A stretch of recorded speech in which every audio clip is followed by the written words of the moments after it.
کہ کیسے الہی اصول بیمار کو شفا دیتا، غلطی کو باہر نکالتا اور موت پر فتح مند ہوتا ہے۔ خدا کے ساتھ اس کی فرما برداری سے اس نے دیگر سبھی لوگوں کی نسبت ہستی کے اصول کو زیادہ روحانی ظاہر کیا۔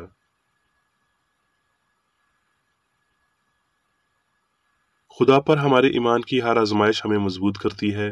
مادی حالت کا روح کے باعث زیر ہونا جتنا زیادہ مشکل لگے گا، اتنا ہی ہمارا ایمان مضبوط تر اور ہماری محبت پاک ترین ہونی چاہیے۔ پولس رسول کہتا ہے، محبت میں خوف نہیں ہوتا، بلکہ کامل محبت خوف کو دور کر دیتی ہے۔ کوئی خوف کرنے والا محبت میں کامل نہیں ہوا۔ یہاں کرسچن سائنس کی حتمی اور الہامی اشاعت ہے۔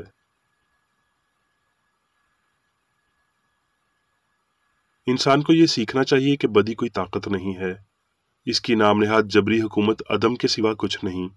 کرسچن سائنس بدی کی سلطنت کو لوٹ لیتی ہے۔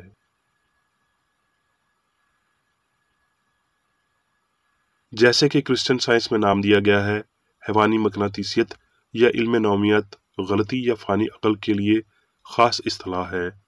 یہ ایک جھوٹا عقیدہ ہے کہ عقل مادے میں ہے، اور یہ کہ اچھائی اور برائی دونوں ہے، کہ بدی اچھائی جتنی حقیقی اور زیادہ طاقتور ہے۔ اس عقیدے میں سچائی کی ایک بھی خصوصیت نہیں ہے۔ یہ یا تو بے خبر ہے یا حاسد ہے۔ حقیقت میں کوئی فانی عقل نہیں ہے، اور نتیجتاً فانی خیال اور قوت ارادی کی منتقلی نہیں ہے۔ زندگی اور ہستی خدا ہیں۔ کرسچن سائنس میں انسان کوئی نقصان نہیں دے سکتا، کیونکہ سائنسی خیالات حقیقی خیالات ہیں جو خدا سے انسان میں منتقل ہوتے ہیں۔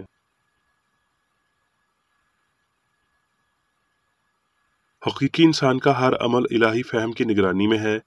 انسانی سوچ قتل کرنے یا علاج کرنے کی کوئی قوت نہیں رکھتی، اور اس کا خدا کے بشر پر کوئی قابو نہیں ہے۔ الہی عقل جس نے انسان کو بنایا خود کی صورت اور شبیہ کو قائم رکھتی ہے۔ انسانی عقل خدا کی مخالف ہے اور اسے ملتوی ہونا چاہیے، جیسا کہ مقدس پولس واضح کرتا ہے۔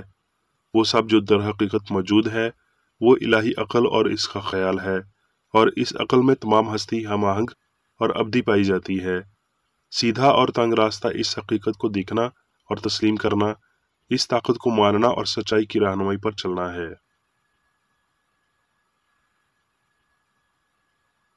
اگر حیوانی مقناطیسیت درد کم کرتی یا بیماری کا علاج کرتی ہوئی محسوس ہو تو اس کا یہ روپ فریبی ہے، کیونکہ غلطی خود غلطی کے اثرات کو تلف نہیں کر سکتی۔ غلطی تلے بے آرامی سکون پر قابل ترجیح ہے۔ حیوانی مقناطیسیت، جسے موجودہ دور میں علم نومیات یا ہپنوٹزم کہا جاتا ہے، کسی ایک واقعے میں اس کے اثرات فریب نظری کے اثرات سے مختلف نہیں پائے گئے۔ بظاہر اس سے حاصل ہونے والا کوئی بھی فائدہ کسی بھی شخص کے باطنی جادوگر پر ایمان کے برابر ہے۔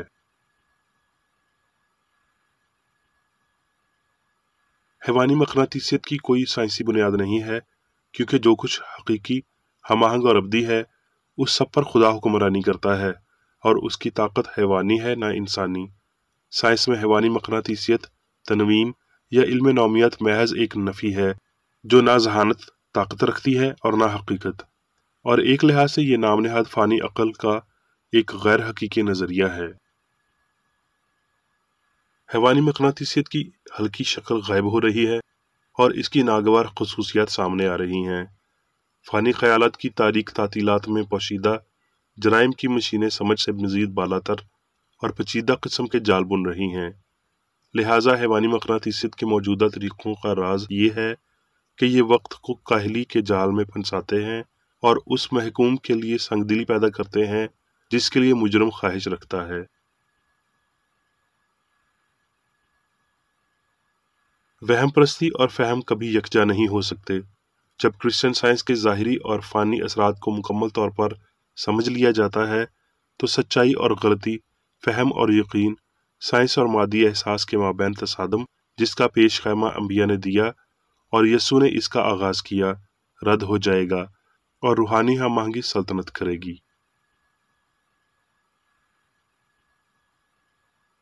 یہ آیت کہ تو تھوڑے میں دیانتدار رہا، میں تجھے بہت چیزوں کا مختار بناؤں گا، تب پوری ہوتی ہے جب ہم سچائی کی بالادستی سے واقف ہوتے ہیں، جس سے غلطی کا عدم دکھائی دیتا ہے، اور ہم جانتے ہیں کہ غلطی کا عدم اس کی بدکاری کے تناسب میں ہوتا ہے۔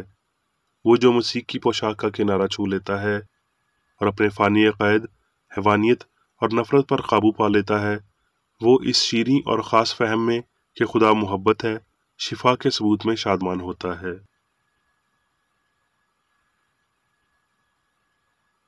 صرف ایک واحد گناہ پر فتح یابی کے لیے ہم لشکروں کے خدا کا شکر کرتے اور اس کی عظمت بیان کرتے ہیں۔ تمام تر گناہوں پر ایک عظیم فتح کو ہم کیا کہیں گے؟ آسمان پر اس سے پہلے کبھی اتنا میٹھا ایک بلند گیت نہیں پہنچا جو اب مسیح کے عظیم دل کے قریب تر اور واضح تر ہو کر پہنچتا ہے، کیونکہ الزام لگانے والا وہاں نہیں ہے اور محبت اپنا بنیادی اور ابدی تناؤ باہر نکالتی ہے۔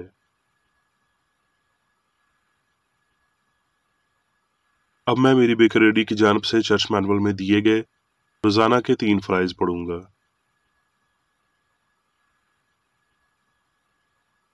روزمرہ کی دعا۔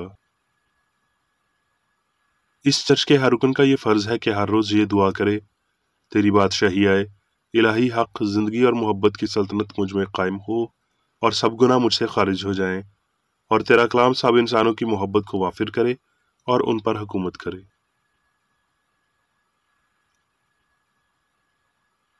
مقاصد اور اعمال کا ایک اصول۔ نہ کوئی مخالفت، نہ ہی کوئی محض ذاتی وابستگی مادری چرچ کے کسی رکن کے مقاصد یا اعمال پر اثر انداز ہونے چاہیے۔ سائنس میں صرف الہی محبت حکومت کرتی ہے، اور ایک مسیحی سائنسدان گناہ کو رد کرنے سے، حقیقی بھائی چارے، خیرات پسندی اور معافی سے محبت کی شیریں سازشوں کی عکاسی کرتا ہے۔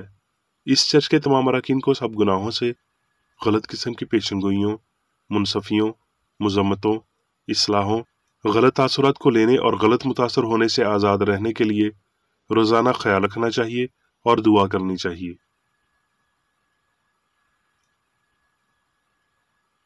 فرض کے لیے چوکسی۔ اس چرچ کے ہر رکن کا یہ فرض ہے کہ وہ ہر روز جارحانہ ذہنی آرا کے خلاف خود کو تیار رکھے اور خدا اور اپنے قائد اور انسانوں کے لیے اپنے فرائض کو نہ کبھی بھولے اور نہ کبھی نظر انداز کرے۔ اس کے کاموں کے باعث اس کا انصاف ہوگا، وہ بے قصور یا قصوروار ہوگا۔